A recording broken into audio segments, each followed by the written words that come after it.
Like an hour ago. All right. Welcome, everybody. We are live at the Tacoma Dome here for the WIAA Mat Classic. Sam, I know we got to share a couple mics here because we just started going live, but tell us who we have here sitting next to us. First people we could find right away, right in front of us, we got Colin Edmonds and Connor Aney from Glacier Peak High School. Colin, 165 pounds. Connor, 285. Connor, a pound under heavyweight. Yeah, That's what he sounds said. like he's on weight. Talk us through today and how things are going with the team and everything getting down here to state. Colin, you can start. Yeah, things are going well. We had a practice this morning. Just get down on weight, get moving. Drove down. We're gonna go shopping and then just relax in the hotel room. Nice, right on. Connor, you're saying you're a pound under. Was it a struggle to get there? This is easy at this point now. Honestly, I mean, here, just pass it. Just hold the microphone. It's not even cutting weight anymore. It's just like portion control. You know what I mean? It's just like not eating as much. So yeah, 2 instead of 3. That's what we got to do. But no, I mean, today was good. So I mean, I'm excited for this, and you know, I'm excited for Colin and all of our teams. So yeah. Yeah. How many kids do you guys have here today? I think we have 12. That's pretty big. 12 girls. Kids.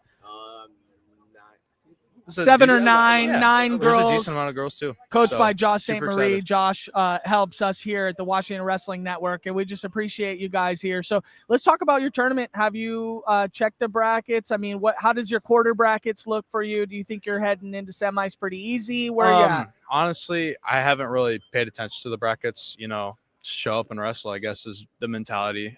This tournament, you know, just kind of let it fly. You know, not worried, just wrestle the next match. So. We'll see. Colin, what about you? Have you checked it out or what? Don't lie now. I mean, no, yeah, I took a little peek at the bracket, but I'm not that worried about it. I mean, you know, anything can happen, especially when you're going like 4 rounds out. I mean, there's that guy you're predicted to wrestle, but anything can happen. So, what about you? What have you guys learned over the years? You know, Connor, this being your 4th time at the Dome competing, and then Colin, you were here last year. Were you here the year before as well? Yeah, I've been here all 4 years. All 4 years. Okay, so for both of you, this is your 4th time here at the Dome. What have you learned over the years? Are there any like tricks or anything like that kind of help you get through the tournament a little bit easier as opposed to your first time here? I mean, just not treating it like it's anything different. It's like, I mean, it's big, it's intimidating, but you're really just wrestling on like 4 or 6 mats. So it's just like any other tournament when you really get down to it. Yeah. Connor, what about you? Piece of advice. It's just another tournament. Obviously you're in a bigger environment. It's kind of gives you a little shell shock at first, but after being in here for the past couple of years, I mean, you kind of get used to that feeling, you know, and I think the biggest thing is just kind of sticking to yourself, sticking to your guns. You know what I mean? So, yeah. And then what about how much I mean, you guys have to win a lot more matches this year. I think that as a coach, in the last couple years, or at least even wrestling, it's like, oh, win 1 or 2 matches at state, and it's like it's a success story. Mm-hmm. But now it's like to even get close to placing, you're going to win 6+ matches here at state. Is that on your mind at all? I think honestly it adds to the factor of like accomplishment. You know what I mean? So it's like, dang, I did that. Like instead of winning 4, you win 5 this year, and it's like it adds to it. The Glacier Peak kids are over here. Yeah. Yeah, hey, why don't you go get Mossberg and just drag him over here? Come here. Coach Mossberg, he's a shy, quiet. What's it like being coached by a guy? Does the lion come out like in the room, because he has been very quiet, always pretty like calculated, but in the room, does he? The grizzly bear comes out then. The grizzly bear comes out. The grizzly bear comes out. What's when he the gets grizzly angry. bear like? You know? You don't want to know. You don't want to know. It's scary. Let me tell you that. He's a little annoying too. It's a lot. We can't cut that out. That's live. We can't cut that out. Okay, Sam, you got any other questions for my guys here? Yeah, talk about your assistant coaches a little bit. I know, Colin, you got some great assistants in the room, and they're probably some of the people that are actually pushing you maybe when we're going live and stuff like that. You want to talk about them real quick? Yeah, well, one of our assistant coaches is my dad, and he helps me a lot. We have Coach Ricky, who is an alumni for GPs, coming back, and he's really good at wrestling. I'm really grateful we have them because they can push me. They push Connor. Yeah, they're rolling with me too. Yeah, he's fast, so it's good to have those guys come back and help you get better. Yeah. All right, guys. Well, Glacier Peak, we're really excited to see what you guys do. I know that Colin, I mean, I don't want to say you surprise people, but you definitely do. Like you find your way into finals of tournaments, and it's something that we think that, we know you're right there, but I think it's a surprise to the state to just know, like, hey, Mossberg's not around now. Colin's going to take over that. Do you feel that way a little bit? You're a little bit of an underdog? No, not really, because I expect it to happen. So then it's just what it is. And then were you able to we want to know about the mullet, Connor. That's what they're asking about. What about? They said ask Connor about the mullet. So you want to hear my excuse about it? Yeah, put the mic on your face. I always told people that it was a draft, like a fantasy draft punishment. No, I'm lying about that. I was embarrassed sometimes. Like I look in the mirror, wake up, I'm like, that's me. Like, all right, just take it off. So I don't know. I was gonna bring it back this year, but I don't know. It just kind of was. Had to make weight. Yeah, exactly. Had to make weight. That's an easy way. Just take it off. Pound under. Exactly. That's why I'm pound under it. Okay, back to you, Colin. Gil, has he called you, reached out to you a little bit about what you're about to get through here? I hate Gil Mossberg. What about Gil? Oh, what about Gil? Yeah, has he called you? Has he called you? Not really. I mean, he texts me sometimes. We still talk, but he's doing his own thing over in Cal Poly. So I think you said that he came for winter break or whatever. Yeah. He was back in the room then, drilling with us. It was fun. Did you take him down one time or what? I did take him down one time. It was pretty cool. Nice. Okay, well, we hope we. Hey, I'm really good at leg riding when it comes to Gil. So just shout out Gil. You suck at bottom. I hope he's listening. You heard it here. Right now. I hope he is too. I think Coach Feiss is in the chat too. But anyway, guys, we really appreciate you guys for coming on. I know you've been a big supporter of us and what we have going on. We hope the best for you and, a couple state titles maybe. No offense to anybody else, but we hope everybody does well and appreciate you guys. Any final words to anyone? Let's wrestle. That's it. Let's wrestle. Let's get it on. All right. Good job, guys. Good luck. Good luck. Thank you, guys. Cheers, guys. Thank you. All right, Sam, that was our first one. We've been here. This is the first time we've been here for the WIAA. We are so gracious that they allowed us in. What do you think about the tournament this year, Sam? What's your first impressions? Where do you think we're heading? And how's it look? Districts to Dome. Let's talk about that. Yeah, I mean, I think we talked about this a little bit in the last podcast. So this year's just really going to be kind of a trial run, if you will, for this tournament, right? All this districts to state, the seeding, all that stuff kind of just being different as opposed to years past. It's going to take some getting used to, but I'm proud of the WIAA for expanding the girls tournament for one. I know that some people would say it's watered down, but I don't think it's a negative thing. It's going to be a positive thing in the future for the women's wrestling, to get people down here, get people exposure, bringing in more fans. Overall, I'm happy with the changes. We'll see how it plays out this year. But what about you? What are your thoughts on it? I mean, we got comments here that they want to bring regionals back. Yeah. So let's talk about that a little bit, because I think as a coach, we have a little bit of a different insight to it than what some parents may know or understand. And I don't want to talk bad about anything. Like, I just really appreciate it, but it seems like the removal of regionals was more of a cost decision other than like what it meant for the tournament itself. I think it's really awesome that more kids get to go to state. I think in general that is going to be a better and we'll talk about that seating question here in a second.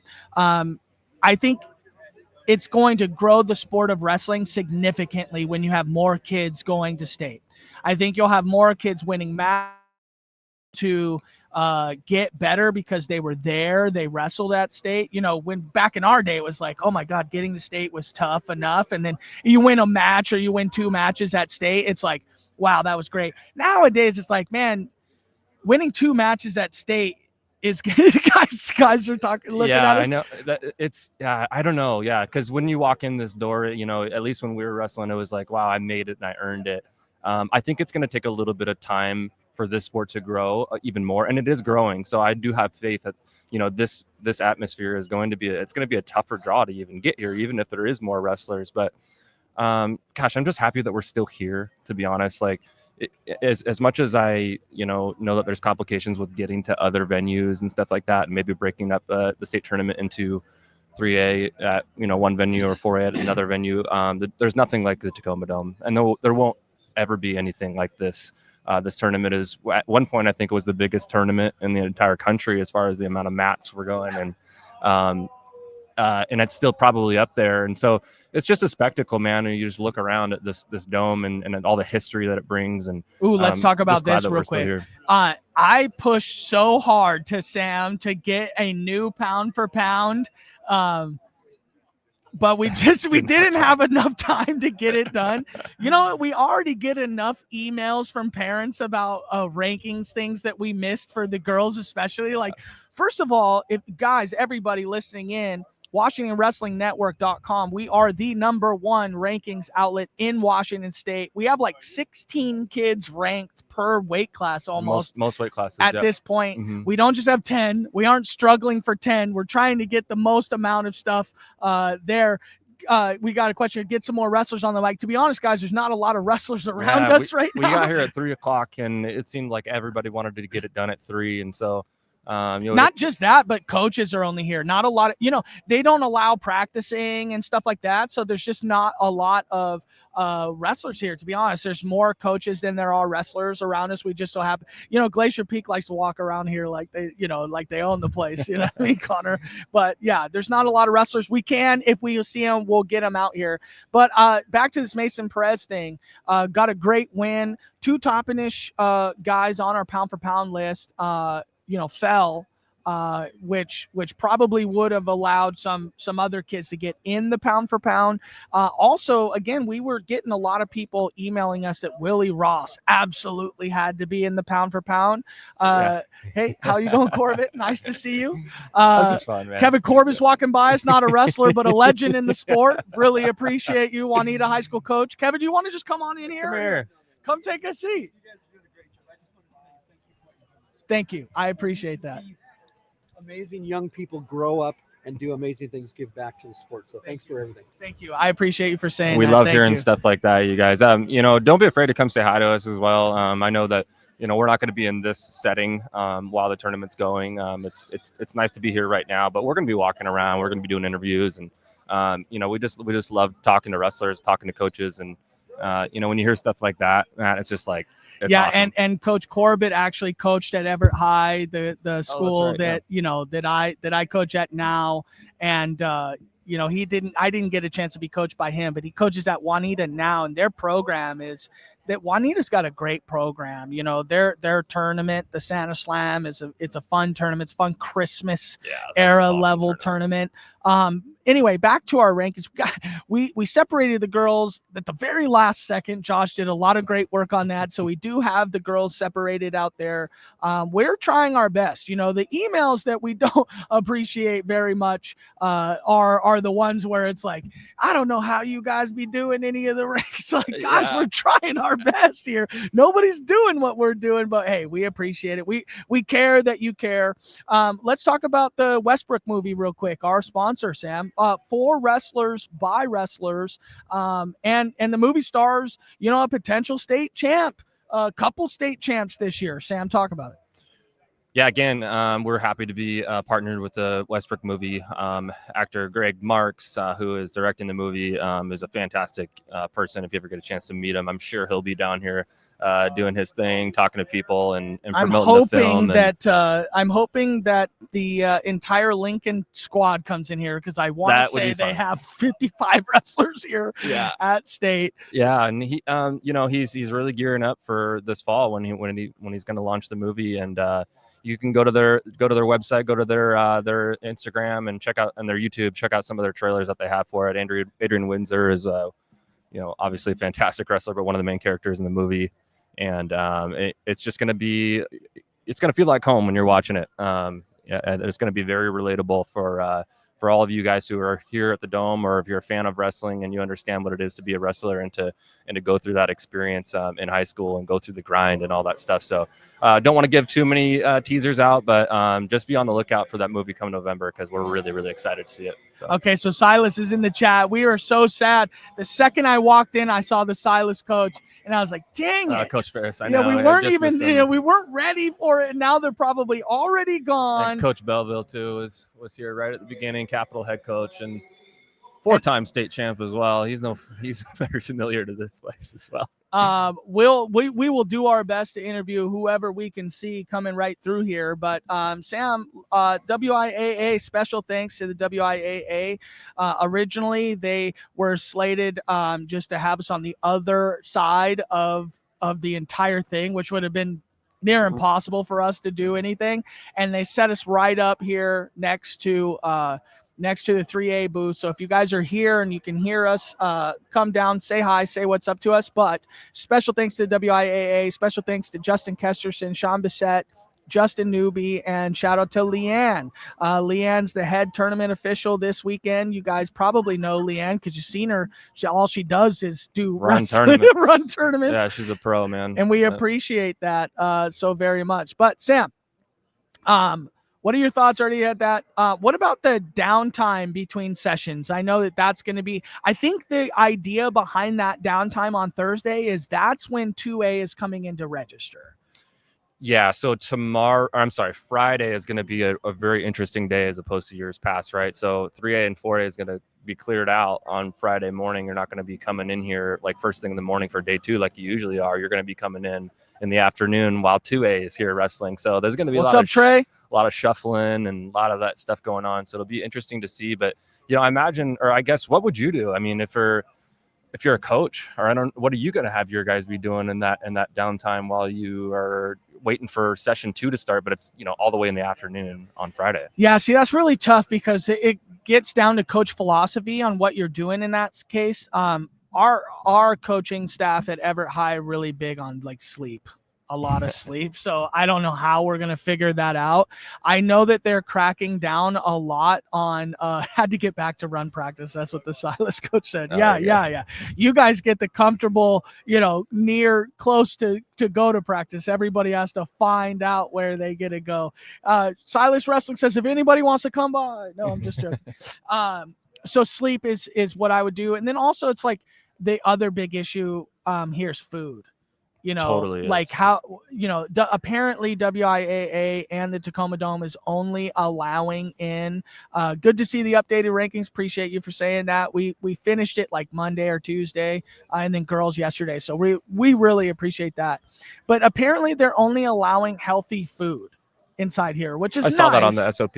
Yeah. But some of these kids don't eat healthy food. Like what's healthy to some of these kids out here today? But what do you think about downtime? I mean, well, I'm just trying to think of like what would I do as a wrestler, or what would I want to do? I don't know if I'd want to be cooped up in a hotel all day. Like, am I going to be able to get my feet moving a little bit? Yeah, rest is great, but like, when you get too far into rest, then you start to get a little groggy. And then how much time do you have from when you're going to get into the Dome on session 2 on day 2 to actually get ready to wrestle? So I would probably go on a walk or I mean, you got to make weight too. So I'm sure a lot of wrestlers might be having to cut that extra pound. But it'll be interesting. It's more like a Fargo feel, a little bit, right? It's like where you're kind of in and out of the venue a little bit more than what you're used to in the past. So it'll be interesting to see. It'll be interesting to hear from you guys, I guess, when we talk to you out on the floor to see how you guys manage it a little bit. But. All right, we got a question here from Z. Do you think the number of wrestlers now going to state waters down the competition level, or do you think that there's a bigger pool of very good wrestlers? To the latter. It doesn't water it down because you still have the best wrestlers here at the Dome, right? I mean, we still have a qualification process. I get the idea behind the watered down part because I'm definitely looking at some of these brackets and kids that are like 10 and 14 are in the tournament, right? Which is fine. I mean, it's a little unlike like college basketball where like the 16 seed can actually come by and win. Like at 113 pounds at 3A, like Noriega is the 1 seed, and then you have Windsor's the 2 seed, and then you have Haggerty as the 3rd seed, and you're like, no, Nobody's getting past those guys. Right. No so in the 16, first you round. know. It's different. I think like I said in the beginning of the podcast, it's going to be good in the long run. I think this is a long-term plan, and I can see the vision in it. I do think it's going to grow the sport. I think we're going to get more people, more fans down here. And the word watered down, I don't necessarily agree with the word watered down. You just have more wrestlers. The pool is I bigger. think But some would agree with that word. I mean, if you're being politically correct, you'd probably not say watered down, like obviously, but I think the word is fine. Sure. I mean, because it is kind of watered We're down. not getting the best people here anyways, though, at the end of the day. I don't know. I still think like in the long term, it'll be beneficial, but yeah.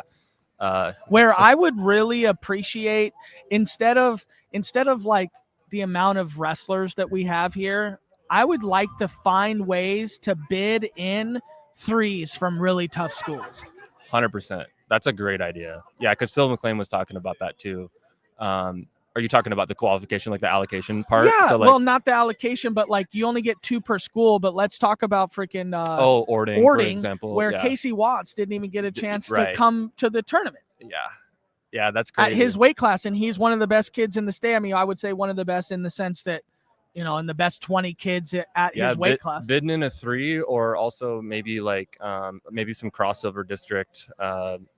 Gosh, that would be tricky with travel and all that stuff. But you know, some of these deeper districts like District 6 and District 3, for example, there's guys that might not be here.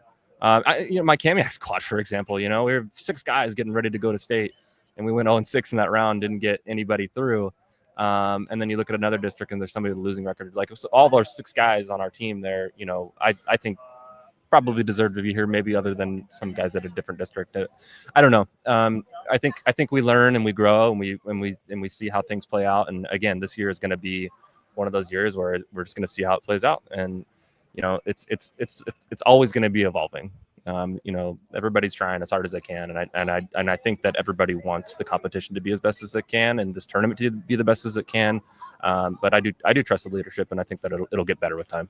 Yeah, and then I want to go back to Minker Kellum's mommy. So just to let you know who this is, we're excited too. That's awesome. Good for you.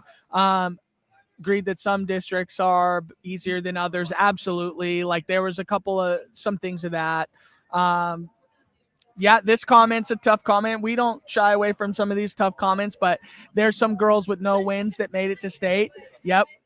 There's definitely that. There's some districts that have had 7 kids to state out of the districts and 7 in the bracket. So You didn't even need to wrestle it. I don't mind those things because I do believe we're on the way to something good with that. But for the boys side, like I said, and I wanted to kind of come back to this with the boys side, is I don't believe it waters down. I believe it strengthens our sport for the future, because as I was talking to Sam on the way, look at this, Silas coach right here. We do in fact have mats open for other teams to come and get a practice in. Appreciate what y'all are doing. See you tomorrow. We appreciate it too. Thank you so much. Have to start running some groups of 3s and 4s over there now, coach. All day long. Yeah. How long? We're actually going to Matt Demon here in just a little bit. As soon as I get out of here, I will be heading over there to drop off some stuff to my kids who are going to be over there. But think about it. I mean, it was such a struggle to get to state back in our day, right? I mean, if you got there, it was great. Maybe you won a match, maybe you didn't. Maybe you took all the way to your senior year to get there. More kids get to go to state now. So the idea, hey, it's a reality now for a lot of kids that they can at least show up. That's going to increase a lot of likelihood that kids wrestle in the off season, continue the sport and feel like, okay, maybe they were good enough their freshman year, or, maybe they're on the verge of quitting, but they made it to state last year. So now they got to, do it again next year. And so that's the reason why I believe that doing it the way we're doing it now is great. The division of how we get there, maybe we could look at that a little bit more. But I like this comment. Which one? From Brandon West, if you want to bring that one up there. It says, what are your thoughts of maybe adapting to like a California state tournament instead of breaking it down to 4A, 3A, etc.? Just one big state tournament. So I think they have big school, small school. That way you can actually say you're the best at your weight class. Yeah, I would love to do that. I don't know about you, Matt, but yeah, I don't like the amount of classifications that we have here in our state. Nothing we can do about that. WIAA, I think that's a big uphill battle when you have years and years and years of these classifications already being established. Travel and all that stuff and budget is a huge thing as well. And then we just went through the classification realignment here. We're all the way to 2028 where we have these classifications set in place. So maybe by 2028, if we want to push for this, we can get there. But then you got to talk about every other sport in the entire WIAA, baseball, football, basketball, all these other sports that would have to agree to do it as well. So the flip side of that, the other thing that we've kind of talked about as this network is like how do we get a true state champion tournament running? And I think that would be a fantastic way to eliminate that problem. Maybe you have it a week or two after state, something like that. But there's never been one. Qualifying for a dual team, I think, is like that next step. But now we're wrestling freestyle and Greco. So I love the comment. I totally agree. I think it would be fantastic to really know who the best of the best is. We're going to get to that question, Blake. Yeah. We're going to get to that question. We got some other questions here.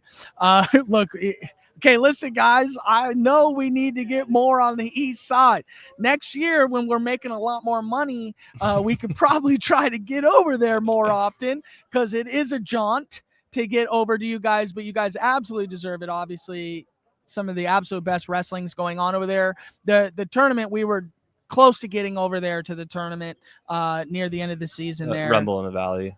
I would love to get to that one next year, and probably Tri-State. We were almost went to Tri-State. Just didn't work out. We should be able to get to Tri-State next year. Yeah, we're close to Coach Booth, and he's a friend of the podcast, and he NIC runs that tournament. But yeah, that's a goal for next year for sure. The fun thing about this tournament today and every single year that I've been here is you finally get to see all these wrestlers and these coaches that you haven't been able to see all year hanging out on the west side. Like, we get to watch Meade and U-High and some of these schools go compete, and it's like, okay, well, we've seen these names, watched a little bit of you on Flow, but now we actually get to be like right there watching you, yeah. So I'm excited about that. But yeah, it's on the for me, the list. For me, I do the 3A rankings. So like, especially like the Kennewick squad, and like U-High. U-High. I never get a chance to like watch these schools. And so, yeah. And I mean, yeah, I'm very excited for some of these. Right here is a good question. They screwed the alternates over this year. In a sense, yes, in a sense. Now, again, can you explain a little bit about that? Because I don't fully understand. Yes. So the alternates, they made a decision that if they were only allowing the alternates in by a deadline, so like for us, it was yesterday, and I think it is today for the 2A small school 1A tournament. And essentially, they are not allowing alternates for missed weight. They're only allowing the alternate if you know that the kid is going to be gone from an injury, sickness, or anything else. And so, yeah, they screwed them. But here's my counterpoint to that is if you have to be an alternate from a 2 times bigger state tournament, like, you talk about being watered down, right? So it's tough. I mean, there was definitely, I think the allocations to state were very fair this year. Like I said, District 6 out of 3A was incredible. We are very familiar with snubs when it comes to this podcast and this network, and there will always be snubs. Anytime you have a group of people, wrestlers, rankings, a tournament, there's going to be people who get snubbed. It's just part of it. Can we try and mitigate that a little bit? Yeah. But yeah, we'll see how that plays out this year. Maybe the WIAA gets some feedback and that changes in the future. We'll see. When did they decide to split the girls divisions this year? Beginning of the season, it was said it wasn't going to be done. Maybe we can yell at Justin Kesterson. I know the answer to this question. So, because he was on the podcast with me. Matt, you weren't there. We had that question got brought up in the podcast that we had with Kesterson in November. So I think they announced 3A and 4A being split because they already knew that the amount of allocations were going to be high in number. So it was kind of a no-brainer. So they were okay with making the announcement. It's kind of like an election, calling a state early in the electoral college. Just like, okay, we're calling it. It's already going to happen. 2A and 1A and B, they had to count allocations by like December 15th or something like that. So that one they were kind of on the fence with, and they didn't know if there was going to be enough allocations for 2A to be separate from 1A and B. They did find enough allocations for that, so they separated 2A out of 1A and B. I don't know if they're going to do the same thing with 1A and B and finalize the complete and even separation. further separating. But of it sounds like 2A and 1A and B were already close, so I don't think that's going to be the case. All right, Blake, 2210.55 or 21,055 I like or this question. 21,055. Toughest weight class in 4A. 144 or 285 is probably my two that I would say right now. 144 has got. Okay, I'm going to our website right here on the back side. Well, I know all this stuff. You don't even have to go there. You got Izzy Acosta. You got Dayton Johnson, Noah Koyama, Andrew Gray. You've got. I know I'm missing one name in here right now. Dayton Fitzgibbon, of course. And the depth of it too. Our guys here. Let's get them on. We got, Actor Marks just showed up. Where's the Lincoln Westbrook. squad? And yeah, man, that one's super tough. And then you look at 285. I think this happens quite a bit as well, where you get some of these upper weights, you get high upperclassmen, so a lot of seniors, a lot of juniors who are wrestling at the state tournament. They just kind of grown bigger over the years from their freshman year all the way up to their senior year. And what's up? Come on, get on here. Actor Marks is here. Come sit down. I don't have headset for you.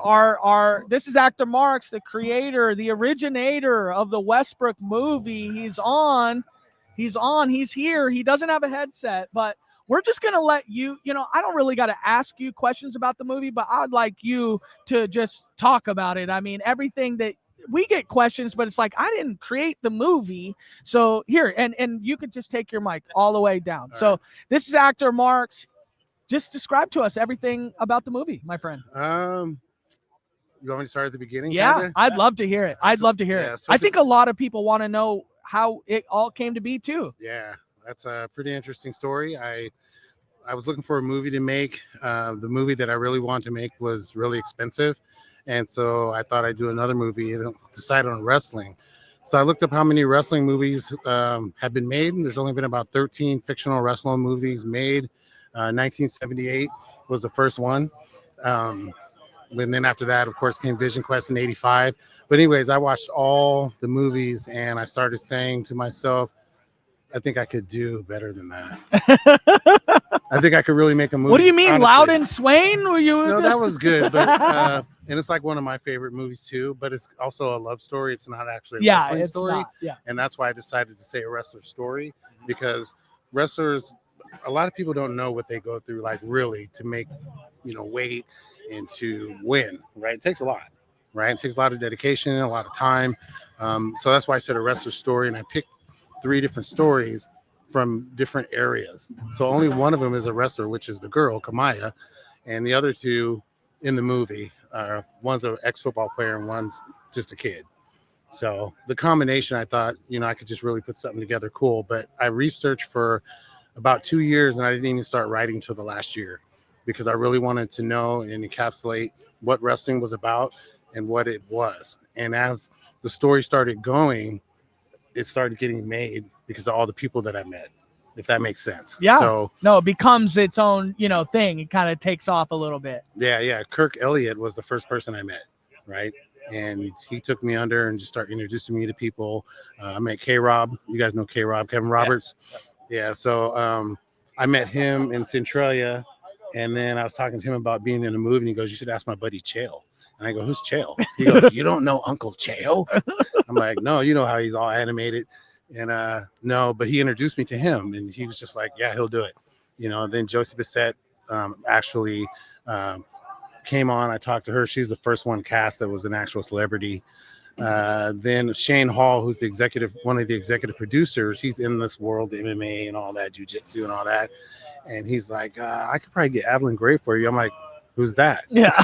Jesus. You know what I mean? And then he's like telling me, I'm like, really? Are you serious? And next thing you know, she's on, how did you, so what was your involvement with wrestling before the movie? Like, had you ever wrestled? Yes. Okay. And where did you wrestle? I wrestled at Mason Junior High. Yeah. But it's an interesting story because in the 9th grade, I was a good wrestler. My thing was reversals. I was like the reversal guy. You could put me in anything and I could get out of it, right? because I figured that's where the planes are at. If you get in trouble, let's get out of it. But I had a really severe accident, and I went through a glass window, and it almost cut this whole arm off. I have like 300 and some stitches from here to Oh here. my gosh. Yeah, I went back into a window. The window fell in, and then I came down, it stuck me in my armpit, came out my back, and I went like this, and it just sliced it. And so I couldn't do any sport for the rest of my life. No, and accidents happen like that. It's crazy. There had to have been some light bulb that went off. You said there was a light bulb that went off where you were like, okay, there's only 13 or so wrestling movies, but were you sitting on the couch one day and Vision Quest came on and then you started thinking about it, or did you talk to somebody? How did you start doing the research to start? So the research started, I just started looking up stuff. You got YouTube and everything else, and I remembered Vision Quest because that was like the best movie, right? Yeah. And so that's the first one I went to watch because I wanted to start mapping what I don't want to do what they did. I don't want to do what any of the wrestling movies did, which is why we have real wrestlers wrestling for real, right? Yeah. Because people always say the wrestling looks fake. Well, you don't have to worry about that in Westbrook. You're going to see some real cross faces, some real throws, some real stuff. Yeah. And the cool part is that Chael and Shane were calling the match or calling the wrestling as they were wrestling. So that makes it pretty cool. Can you talk about Shane Sparks a little bit and how you got connected with him?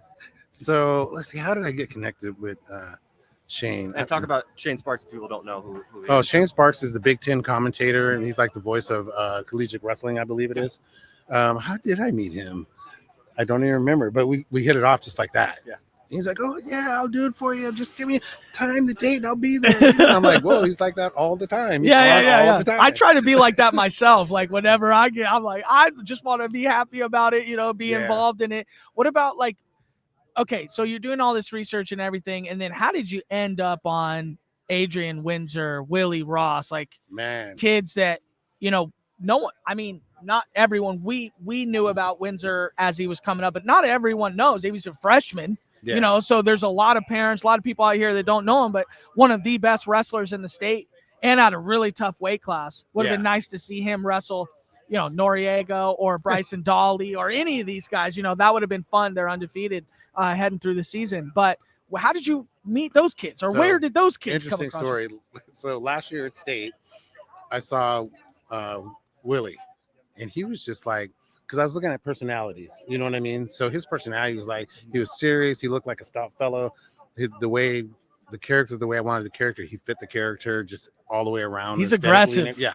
And that's because he is the opponent of Wes, which is Adrian. Oh, that's cool. You see what I'm saying? And Yeah. so that's why Adrian's character is more like, Yeah. You know what I mean? The other guy is just like, let's go. You know what I mean? So, but it's a a battle. You basically, Almost a literal like difference of the Yeah. two, because Yeah. Adrian is super quiet, and Yeah. but Willie is kind of he's very aggressive. Yeah.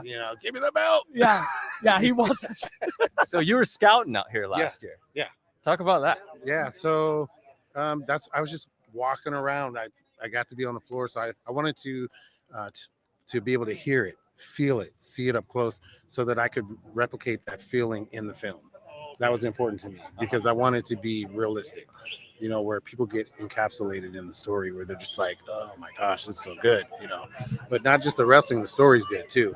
I was up in Centralia, and this is a funny story too, Kamaya. So I was watching her, and I was like, damn, that girl's good. She was like, wow, just like, whoa, okay. I go, Kirk, I'm going to go talk to her. He's like, wait a minute.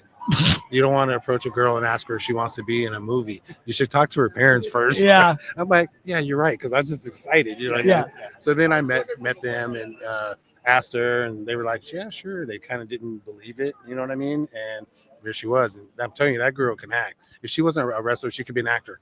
I'm not joking. Yeah, 100%. I am not joking. Yeah, I seen it in the trailer. You can tell she's really, really skilled, and that's not everybody can do it, right? And the folks that you picked, obviously, it's kind of like a skill that they have in both worlds, and that's really cool that you were able to do that.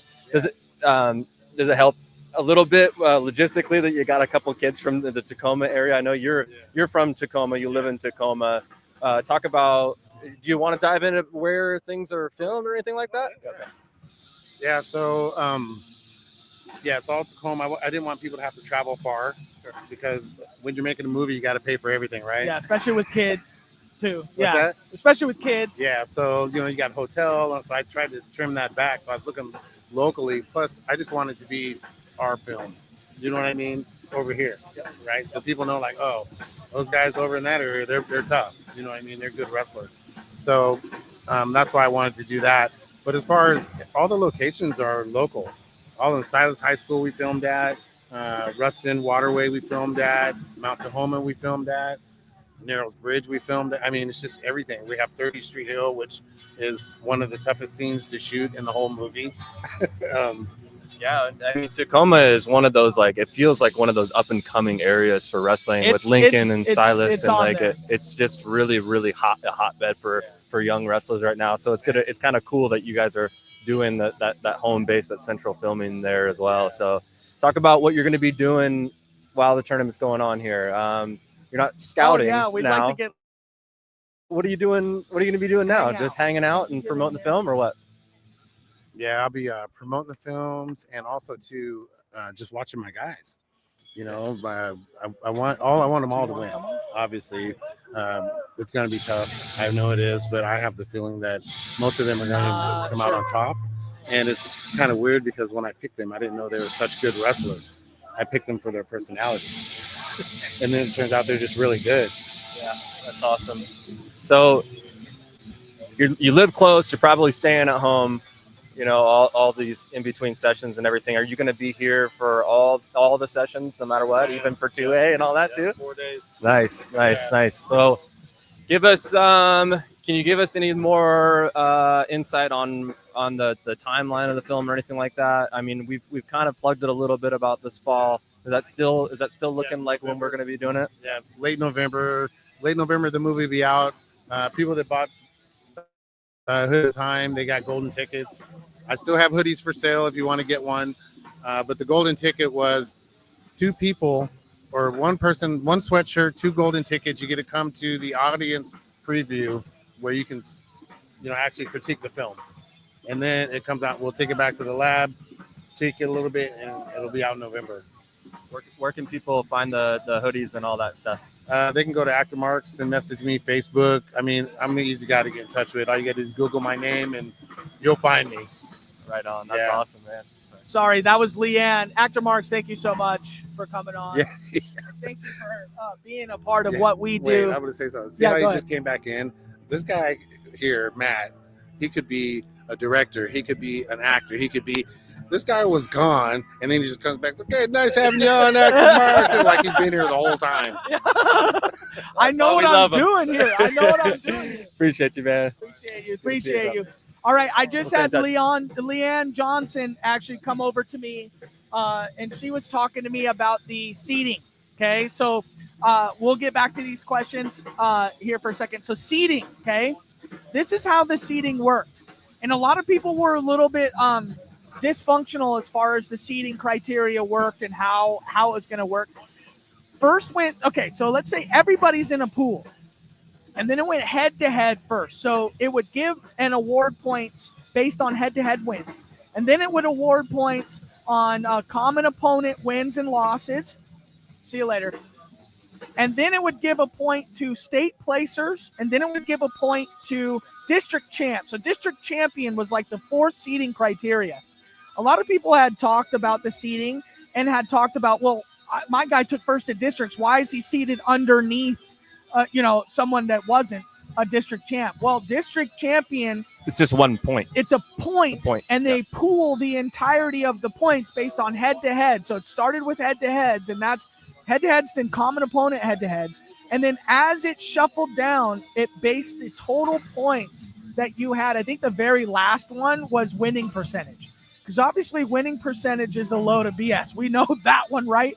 You have a guy that's 5-0 and his winning percentage is 100%, but you have a kid that's 50-5. Depends on where you're wrestling too and who you're wrestling. Well, exactly. That's kind of why I looked at some of the kids in the bracket and I'm like, 35-1, but you didn't go to gut check. You didn't go to tri-state. You didn't go to, That's still tough to do, man. I'm not saying it isn't, but just in comparison. Yeah. So if I understand this right, because I'm still learning about this and maybe so each one of those categories is 1 point, correct? And then you get a point, and then at the end, based on who has the most amount of points, it seeds by the amount of points. Now, here's how the tiebreakers worked. If there was a tie, the computer just randomly picked 1, 2, and then just seeded through. Well, which was the same as years past when you had They had coin flips. Years past, yeah. and we just had to hope everything was right.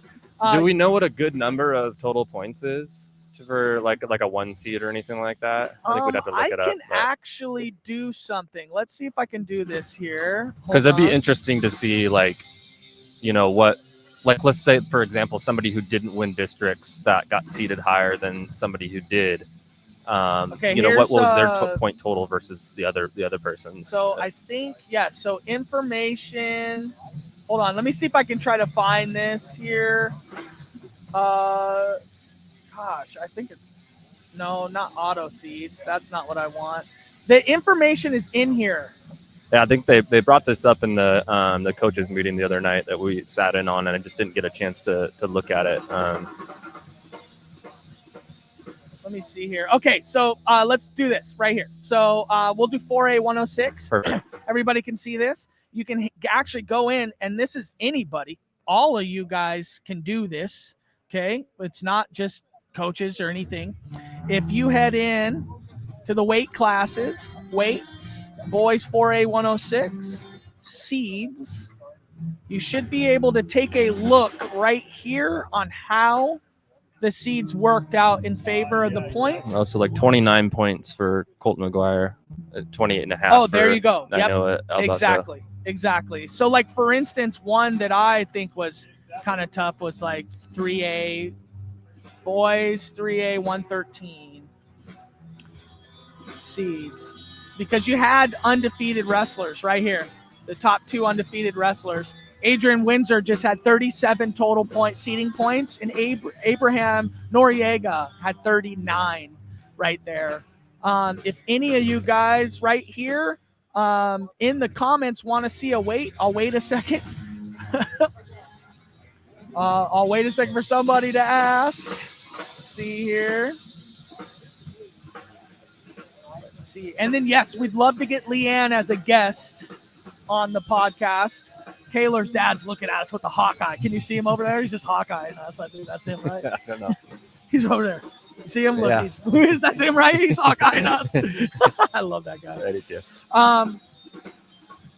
I appreciate you. There you go. 2A 190. There we go. Oh, 2A 190 is interesting. I know a lot about this one. These guys all like beat each other. At least the top 5 seeds. I had shuffled these guys all over the place this year. Me and Trevor were. There you go. Pretty crazy. Yeah. So like, gosh, if you go down to like Garrett Lease down that way, I don't know if you can scroll that way, but I mean, he's a super tough wrestler. So he got 23 points.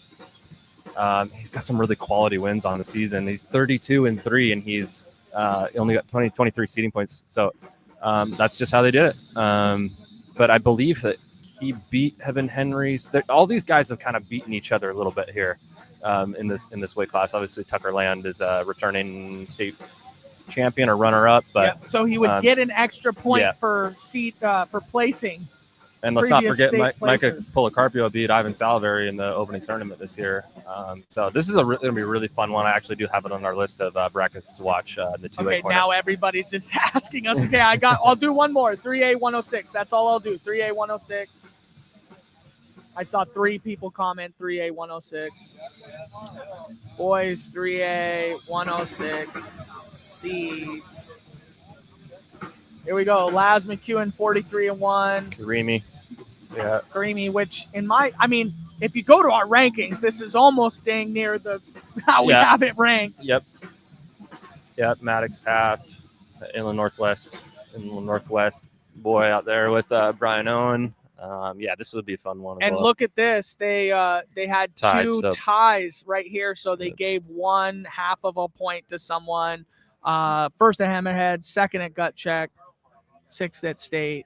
Probably ended up being the state placing that devised that one. Yeah, if you're a freshman, and there's always tough. We can see like a lot of freshmen this year that are pretty high in our rankings kind of drop, a couple seeding spots in some areas just based on them not having a previous state placing. So if you're a freshman, Godspeed. You might have to. It's a tougher road when you're a freshman, obviously. And then who I forget which kid beat Hazel Soto in open state the next day, or That was Luke Garza. yeah. So Yeah. when people are talking about, I had a comment in there that said, if you're good, you should be able to win. It's that not really the seeding point, because Luke Garza would probably have preferred to be. So I'm looking at boys 3A 120, right? Luke Garza already defeated Hazel Soto last year as an 8th grader. The day after state. Either way, Okay. I mean, again, we talked about this before. Yeah. But he ends up being the 4 seed. And the 3 seed, excuse me, which means he was the 4 seed. He ends up on the 1 seed side. Soto ends up on the 2 seed side. So when you talk about seeds, it's like Flores is a dog. You know what I mean? And so Garza and Flores, they prospect to meet in the semifinals there, but Garza probably wanted to be on the other side where Ruiz was to go and wrestle Soto. Mm-hmm. So it's not so much like, hey, I get the idea. If you're going to win state, you're going to win, but there are some weight classes here. Let me ask you this, though. Do you think this is another thing that we talked about at the beginning of the podcast, that this being a trial run year and we're learning, right? Do you think coaches are going to learn? It's kind of a no-brainer that we're all going to learn about how do we get seated higher throughout the season? You know, what tournaments am I going to go to? Obviously, winning matters, right? Like, you know, that's how you get seated higher, by winning matches, right? But winning matches definitely is one, but the other one, entering your results too, because there was a last call, for entering results and all that. I didn't know that you wanted to get into that. We had a question at 2A 120. Trevor Anderson's 1 seed. Caden Harding ended up being the 3 seed, which is good. They end up being on the opposite side. You guys, Sam just opened Pandora's box there. We had an issue with the we brackets. Knew this issue was going to come. I think everybody knew this issue was going to come, just because, if you weren't doing what was asked of you as a coach at the beginning of the season, then you're going to be scrambling at the last minute to try and get your records and your track wrestling account updated correctly, right? So yeah. I should have been doing it from the very beginning. And I think next year, a lot of these coaches, are going to be a little more privy on the technology, and they're going to have to be if they want to get their kids seated correctly. But it's not like that information wasn't given at the beginning of the season. It was. If you took the WIAA training, which we all did as coaches, that was all those resources were available to you, and you should have been doing it the whole season. So yeah, LD said how they got pitted against each other. They didn't. I see it right here. He's not 4. It looks like he is at 2A 120. He's not. Caden Harding's on the top side of the bottom bracket, which means he'll be on the other side of the semi bracket. There are a ton of records that are not correct, and it affected seeding. Yeah. Here's the thing. It did, but it didn't. Okay, because head-to-heads and common opponent wins and losses were the top 2 seeding factors. So record was the very last seeding factor. So if it got all the way down to record and we're worried about our kid being seated properly or not, I don't know how much that affected it, but I do understand that it does affect things at some degree. What was told to coaches is that they had the day before state to get all the coaches meeting. There's hundreds of coaches, or over 100 coaches that were in this meeting. They got a chance to just update the record. You were, I don't know to what extent of it, but it did change the brackets, the final brackets that came by, but coaches were given more than enough room.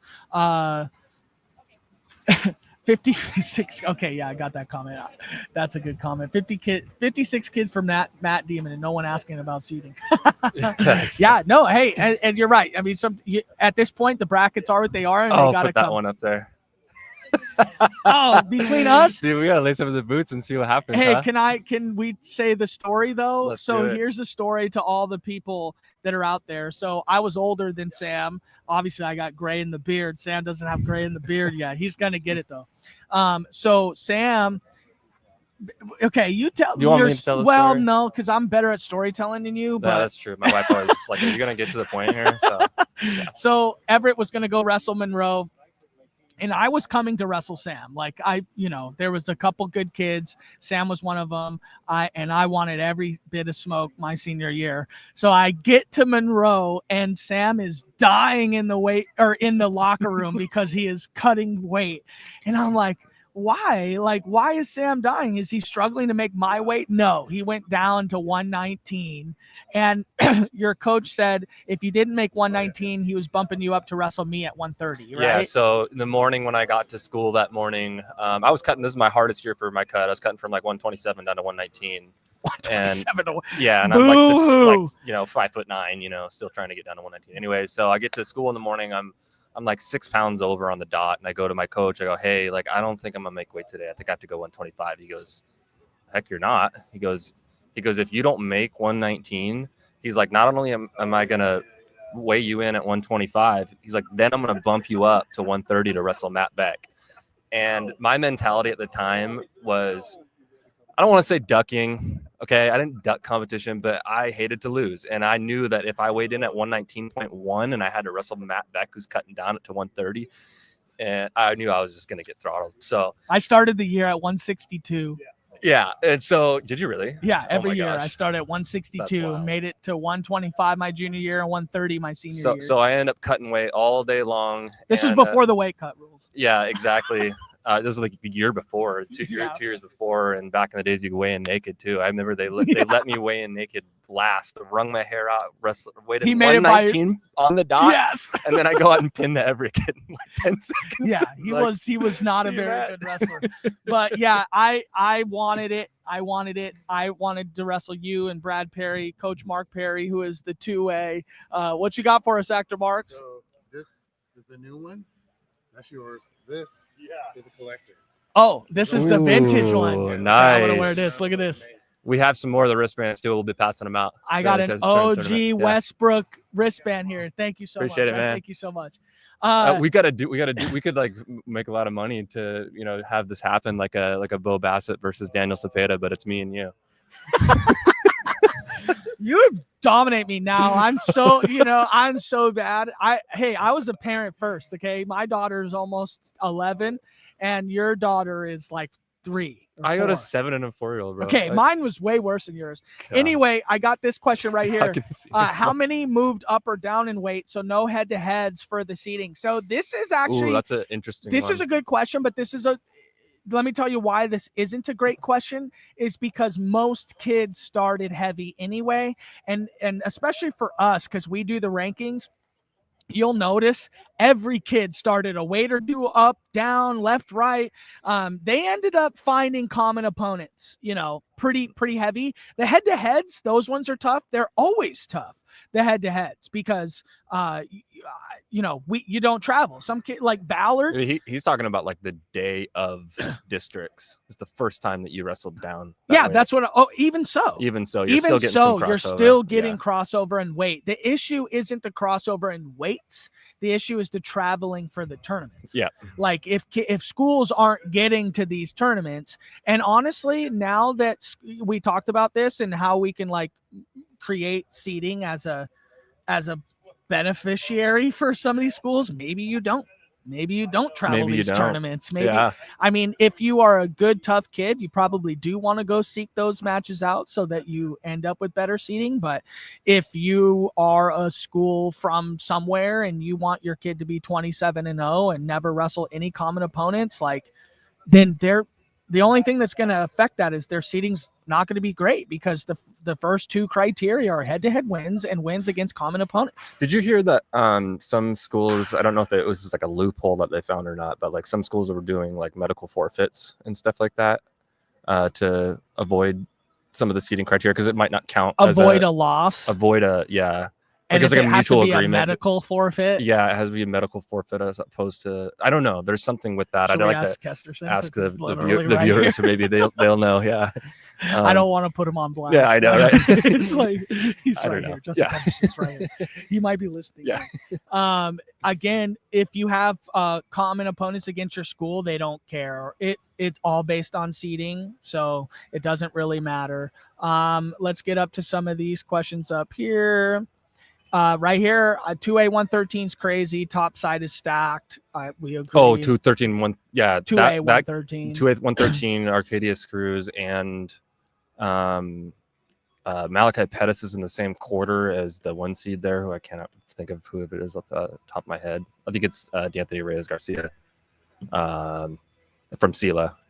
So yeah, 2A 113, the top half of that bracket. Watch out for that one. There's going to be 2A really good. 285 is. Oh my gosh, Is there's really good. There's I think like 4 or 5 state finals appearances in 2A 285. Yeah, I know. Hey, if anybody wants us to break down a bracket and take a look, maybe we'll take a question there. If they're avoiding losses, they should play basketball.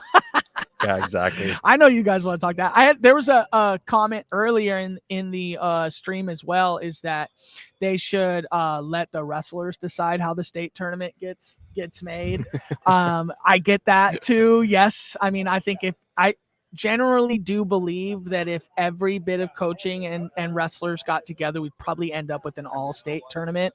I think it's just the easiest way to go. But who knows how that ends up. You want to talk about dark horses?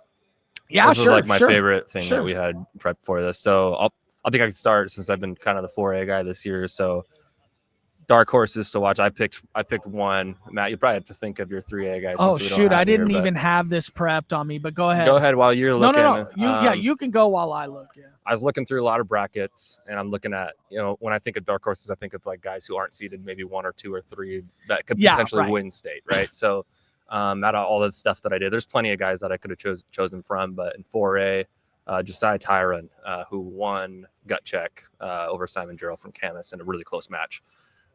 He drops down to 165, and he's got to get through Colin Edmonds, who we just sat down and talked with, which is no slouch at all. But Josiah's big, man, coming down from 175, wrestling 175 all year and having some really, really good wins. And then last year, he also, from what the interview that we had at gut check, he was telling me that he got injured at state. So I believe he had a medical forfeit all the way down to 8th place.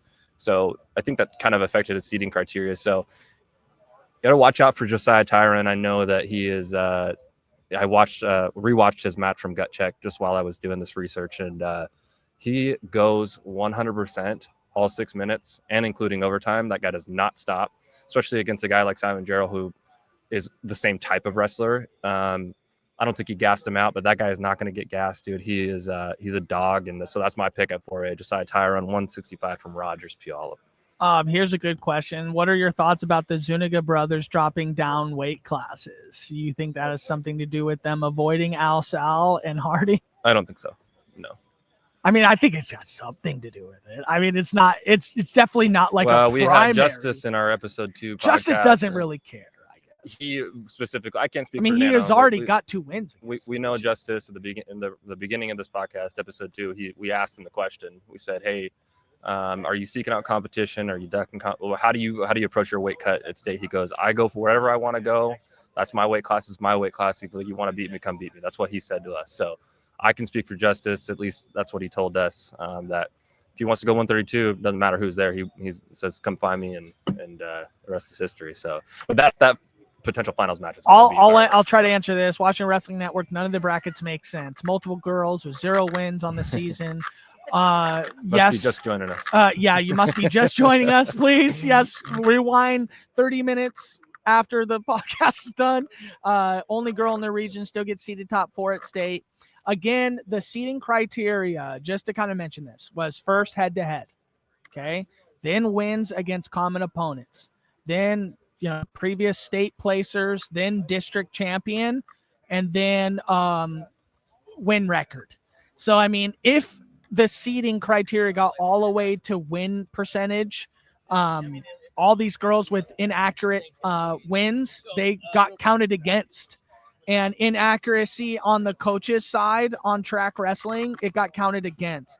I do not disagree, though, with some of the allocations. It can be that way, too, because, yes, I know. So, anyway, I do agree with some of the allocations that we had a lot of people may feel that it's watered down. Again, we're getting there. It's the first year. I'm not going to, I'm not going to slam anybody. I think it is a great tournament. The way they have the potential to have it. I don't run. think you're gonna see this in years to come either. Like you're gonna watch this girls tournament grow, and it's not gonna be like this. I truly believe that. Like we said, these girls who are here, they're going to get hungry. Some of them who might even have losing records go out and they go from freestyle and Greco, they get better. And not only that, it just promotes the sport a little bit better. So now we maybe get some more athletes, competing in middle school and all that stuff. It just expands the sport. You're gonna get more leveled out competition in years to come. I think it's just the first year that we're going to be seeing this. Split the girls too soon was a question. I mean, sure, it could have been. Who knows? I mean, we'll just find out. We'll continue to get it there.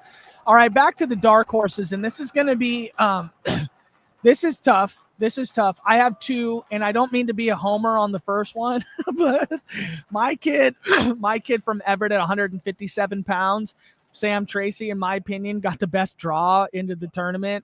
I really see a good avenue for us to be in the semifinals. If that's possible, that would be great. And then the other one is just based on our rankings, Magnus Schwarbenbauer at 215 pounds. I think that with these bigger weights, it's a little bit tougher because some of these kids, they just get stuck under the weight. They get, it's a little more volatile. Yes, it's volatile. But I know how well Magnus Schwarbenbauer can wrestle. Yeah.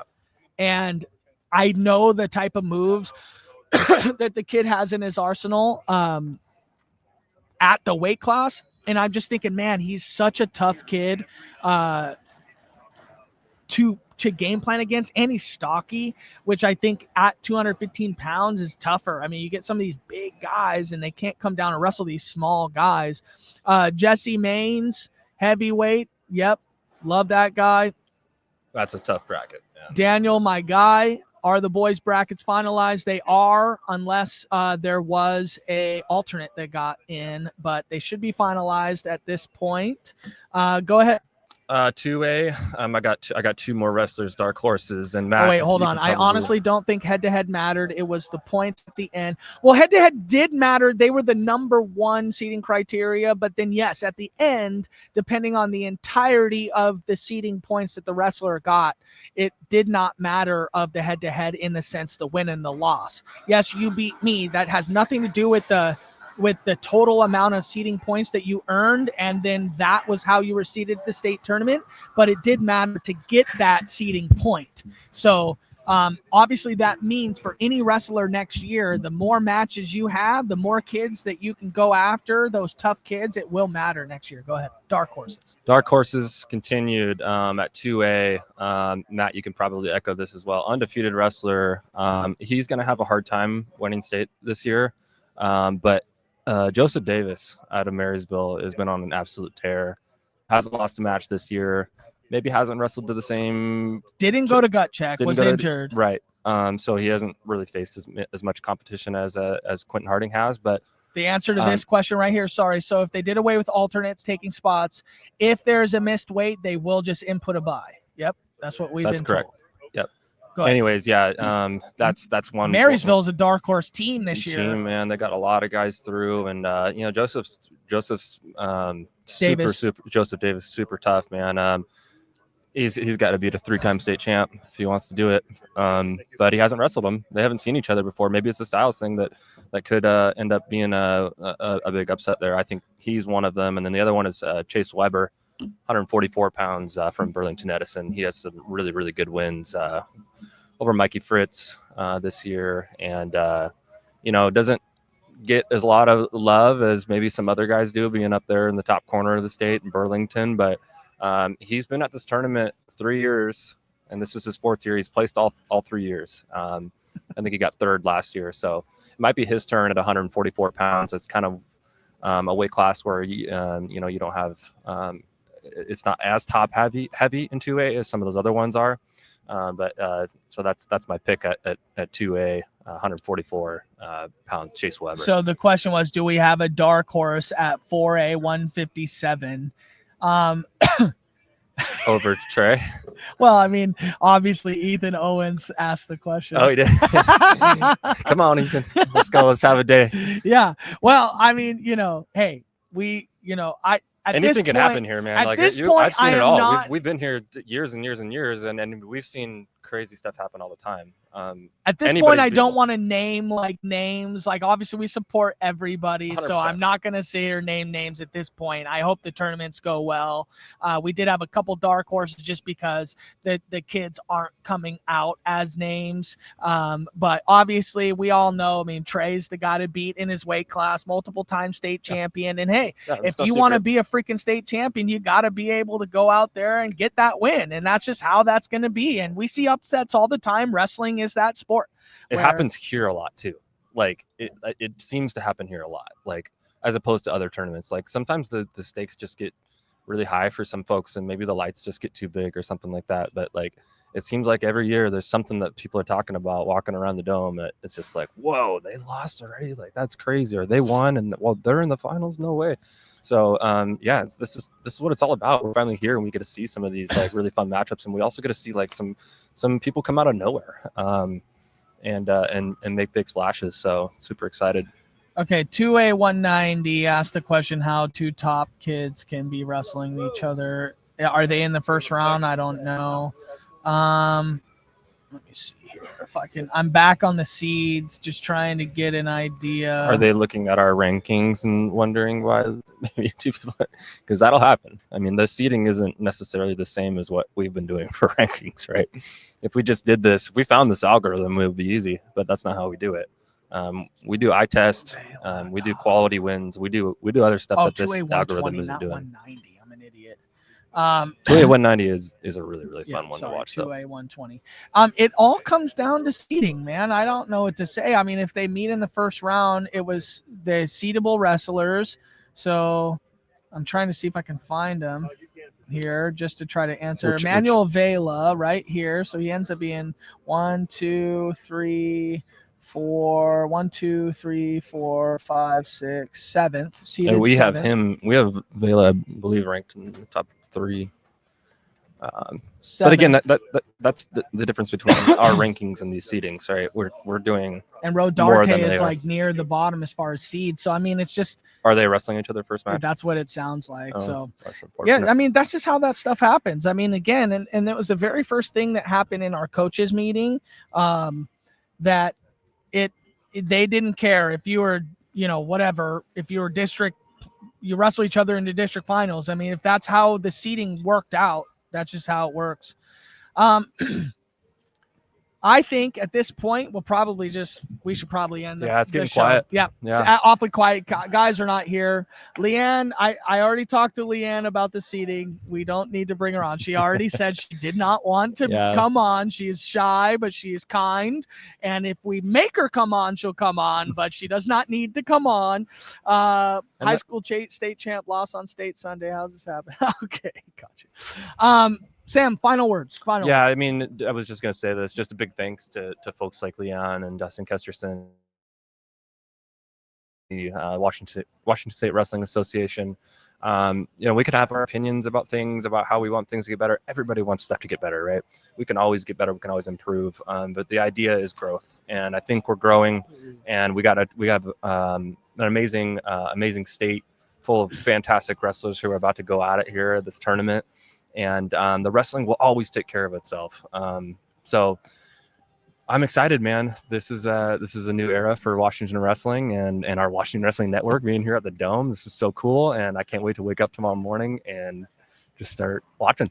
Yeah, for me, it's an early morning. I have to be to the airport to drop somebody off at the airport at like 3 a.m. And then I head over to the hotel and then here all day.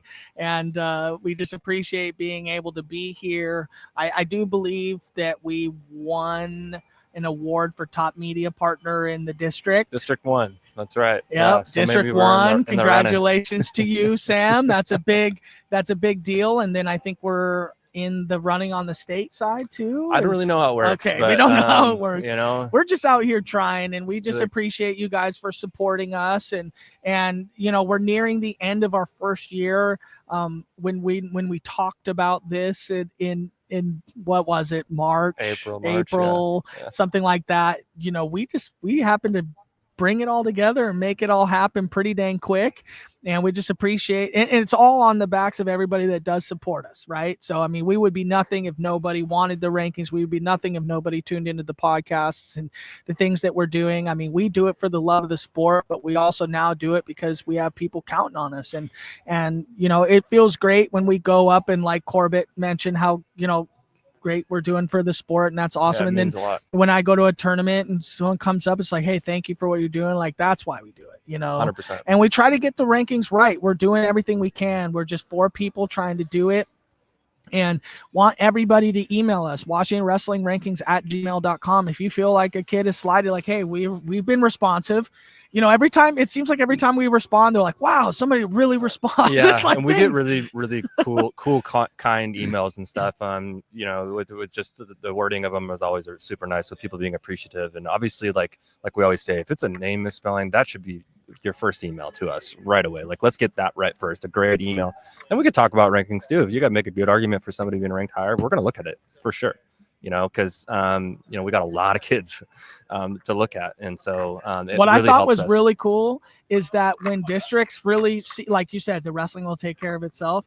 There were so many kids that weren't ranked and came into districts and took top 3, and were like, okay, yeah, like, this is great. Like, hey, we didn't hear from anybody in your camp about how good you were going to come in here and do it, and the wrestling will take care of itself, and then we see you. And now, like, the kid that was unranked, I had a kid in 3A unranked, and now he's ranked top 5 and Pride places top 4. Yeah, just from unranked. That's We cool. had JV kids I know at 3A that took top 3 and now are top 5. Yeah. That I didn't even know about, because unfortunately the varsity guys, one of the top 2 kids in the state. Yeah, exactly. So, I mean, it's great to see what is going to be able to be happening here at the state tournament. And we just appreciate everybody's concern for us and everything, Sam. So for Sam, I am Matt, and we are the Washington Wrestling Network. Westbrook, a wrestler's story. A movie for wrestlers, with wrestlers, by wrestlers. 5, 4, 3, 2, 1.